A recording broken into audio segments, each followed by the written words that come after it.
What I'd like to talk to you about is how the decisions you make on a daily basis literally shape your health. And in doing so, they literally shape your future, because you are the product of the decisions that you've made previously. And what we need to do as we move forward is we need to consider how we want to be next month, next year, in 10 years' time. Because when we align better our health span to our lifespan, when we focus more on our health and the kind of condition that we intend to be and want to be in as we move forward, we literally empower ourselves to have greater physical independence as we age. And this really matters because as we age, the quality of our life is directly correlated to the level of our physical independence. And so what we want to be is the most robust, intact, engaging version of ourselves on a daily basis so that we can live meaningfully and we can live well for as long as possible. But before we do that, before we head down that road, what I want to do is lift the lid, and I want to have a look beneath the surface and show you really what you truly are and how magnificent that truly is. So we share a lot in common with the universe around us. And in fact, here we have some images that show that when we start to look beneath the surface at those brain cells, at our DNA, at the way our eye not only looks but functions, and we see how that correlates to some of the images we've taken from the deepest aspects of space. What people fail to appreciate on a daily basis, and part of this is our fault as researchers and scientists in how we convey messages, is just how aligned we are with the universe around us and how we are an expression of that universe. And that's important to note. One, we should never take life for granted because it truly is a miracle. But secondly, because we are complex, superbly complex. You will never own a piece of equipment, of technology that is as advanced as you are. What happens beneath the surface is truly magical. And in fact, another truth be told is that we're still figuring that stuff out. We've come a long way. Our scientific understanding has told us so much about the way that the body functions and performs, but there is still more to know. But I go back to that notion that part of the responsibility in making people aware of just how incredible they are comes back to us, because all too often, when we start to describe anatomical factors to people, we use images like this. So for instance, here we have the brain, which again, any person who specializes in research around the brain, around mind, around consciousness and cognitive performance will confidently state that we know far less than we actually do know. This is a huge area of mystery, and we are probably only at the doorstep of figuring this stuff out. But when we talk about it, we typically show images like this. And it's very one-dimensional, it's very flat, and it shows some of the geography of what happens within that space. But the reality is, when we look at the left, this is an actual picture of what's going on, the electrical activity. And again, to the right, we see one of the furthest images that the Hubble telescope has captured into deep, deep space. And we see this alignment. We see just how much we reflect the universe around us. So when we look up, when we gaze upon the stars with wonder, quite rightly so, we should also take a moment to reflect and introspect, because we are every bit as wondrous as what we see above us. It's contained within us. That's really important to note, because all too often we take an approach about the things that we do and the decisions we make, particularly when it comes to our nutrition, and then again our activity and our exercise behavior, that kind of takes these broad steps across and looks at things far too simply. There is so much going on. There's a lot that we need to address and get right.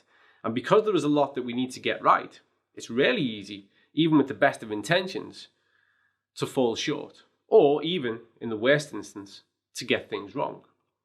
So we have to consider this when we consider some of the language that we use, when we look at our consideration of cellular balance, of ratios. And again, we talk a lot about cells and how to create the healthy cell. We talk about cell membrane permeability. We talk about the integrity of the cell. We talk a lot about that 6:3 omega ratio.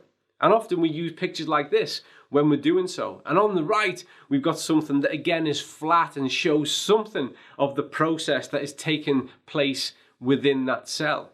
But the reality is far more involved and far more complex. And when we understand that, I think that's the moment that we realize we really do have a duty of care to consider what it is that we're influencing when we make these decisions.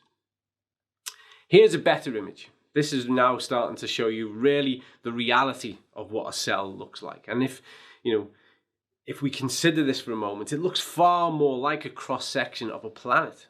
When we see those outer crusts and those layers and we see all that activity that's going on within there and all these key component parts, it's not flat. It's not something that we can just take a surface glance at. There's so much happening beneath the surface. In fact, so when we look at this, and this is a detailed illustration of the cell, and this was gathered from multiple layers of complex information derived from NMR, when we're looking at things like MRI scanning technology that really zones us in to a much closer level. And what we can see here is a landscape of activity. And this landscape of activity is what we're actually trying to influence. It's what we're actually trying to sustain and support when we engage with our nutritional practices. This image has far more in common with this, which is a bird's eye view of New York City.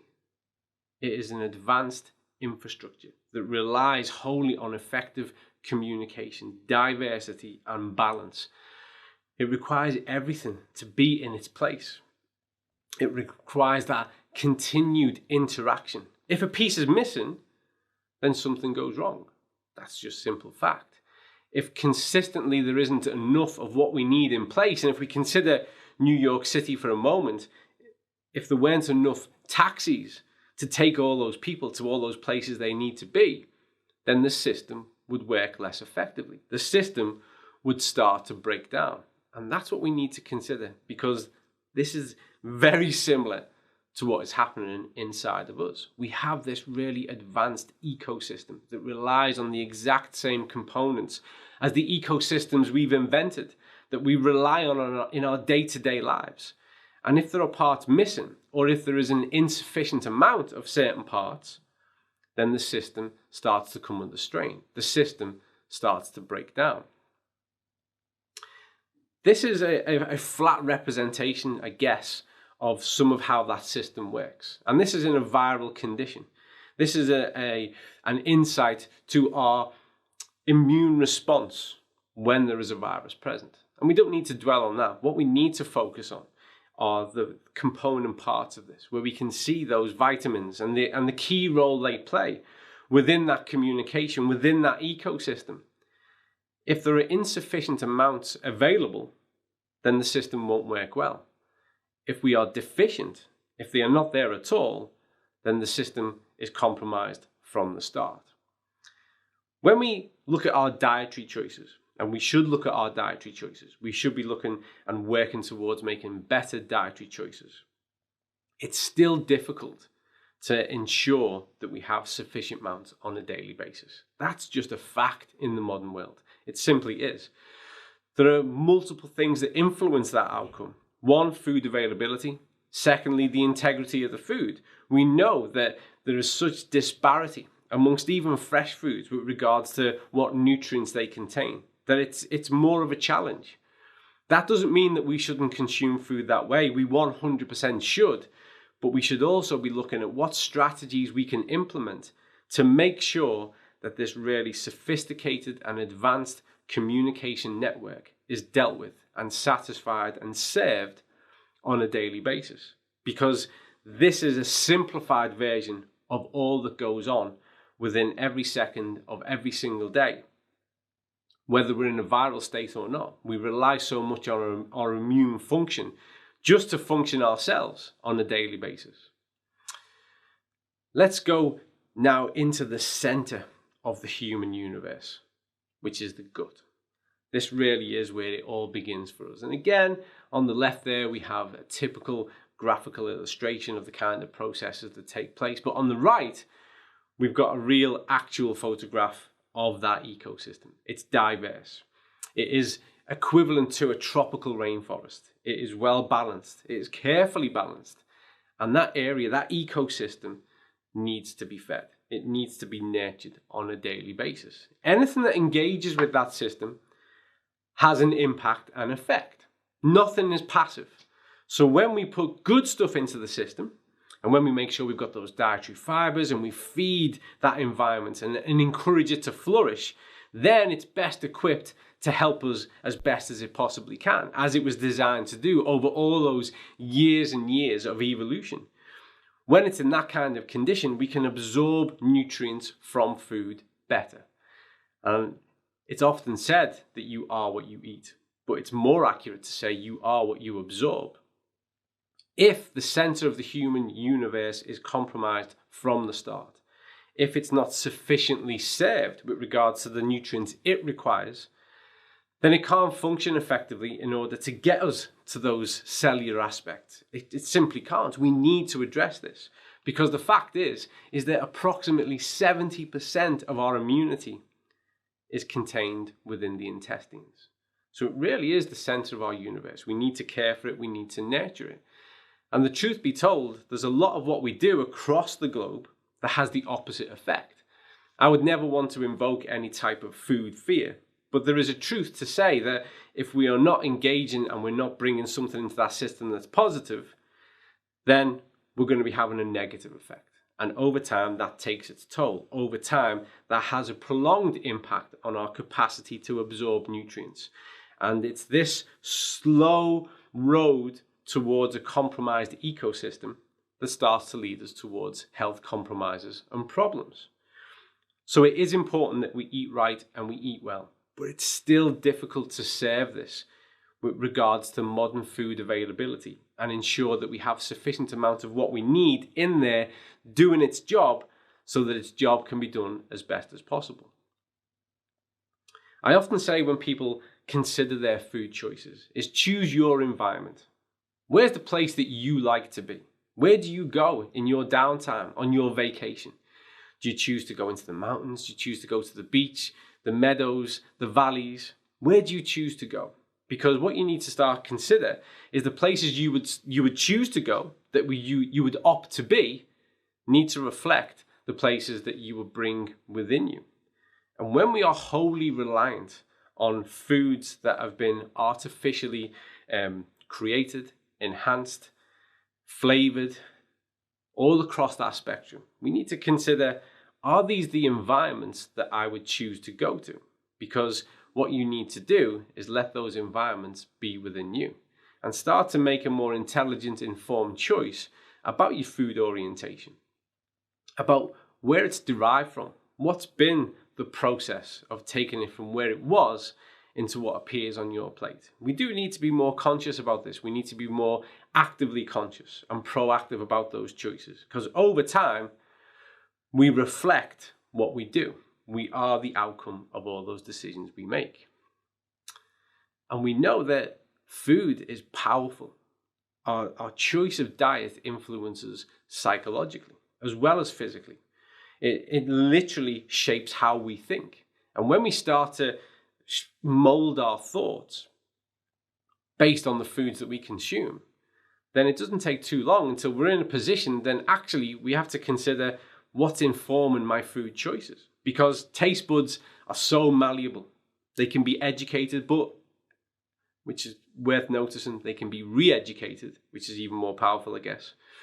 But we start to become influenced not only on a physiological level and a pathophysiological level, but we start to be really influenced on a psychological level. And then we end up in this spiral of thoughts that affect behavior and behavior that affect thoughts. And we know that there is published data that paints a far grimmer picture than this. We know now, this is a publication from The Lancet, we know now that the quality of food that we eat, the types of food orientation that we have, literally impact upon not only our life expectancy, but also all-cause mortality. So it's powerful, the choices we make. from spoon to mouth, from fork to mouth, from each slice of the food that we eat, should be informed. Of course, there is room for those kind of treat behaviors, but we need to strike a better balance.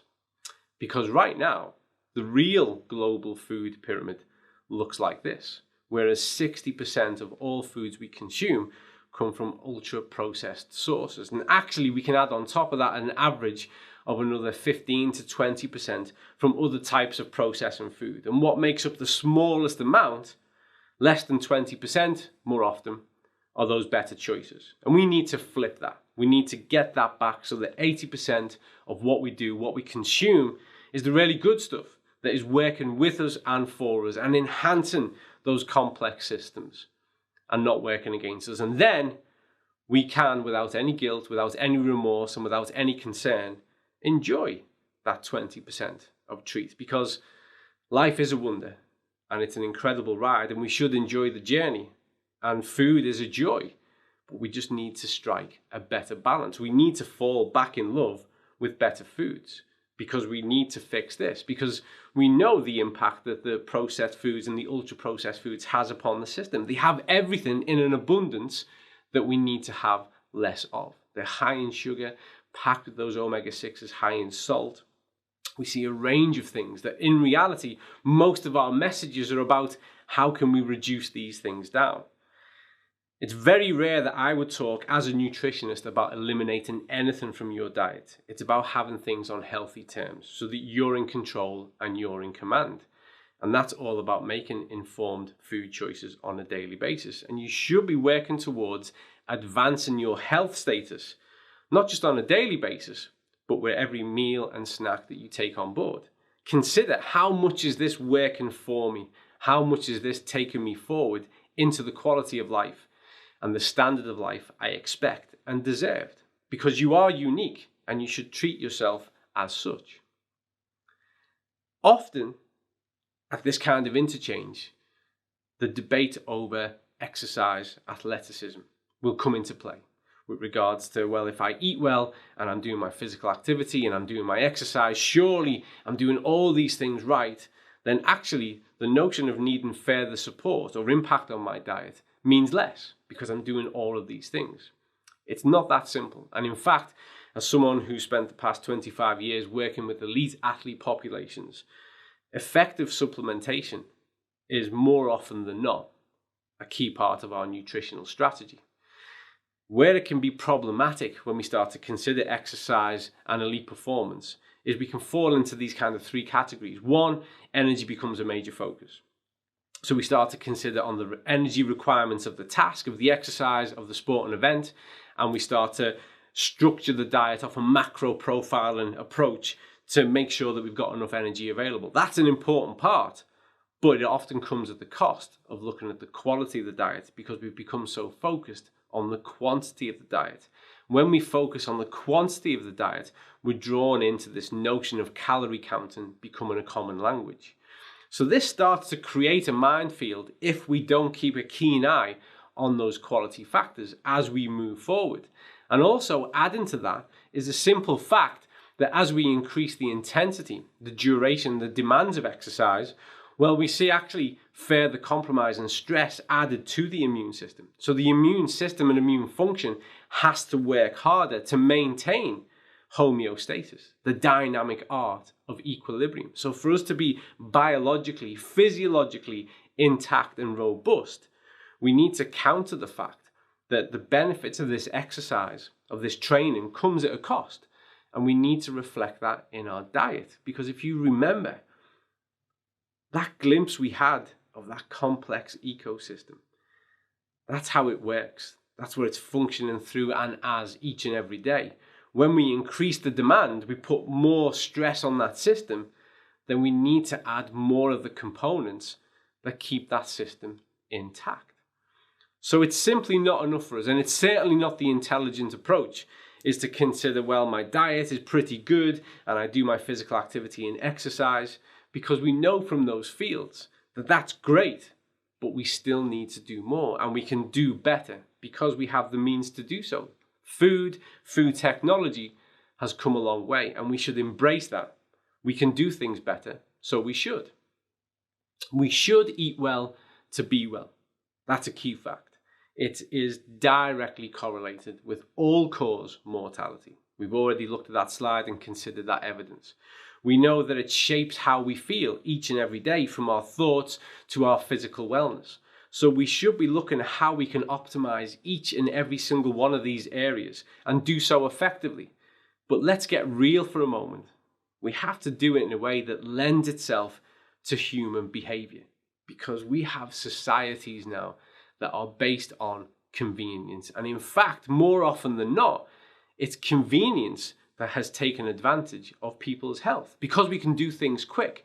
We talk about things in fast terms, fast food. We want something immediately. We live busy lives. So convenience calls to us and makes us realize that we can do something with greater simplicity. And that's what we need to embrace, rather than trying to invoke this whole stock change in human behavior, rewinding a clock perhaps 100 years. What we need to do is get sensible about whole food choices. We need to make them the priority. We also need to get real and proactive about how much we move. And we need to embrace that and do it at the right level so that it enhances our well-being and doesn't put further stress and strain needlessly on that vital immune system.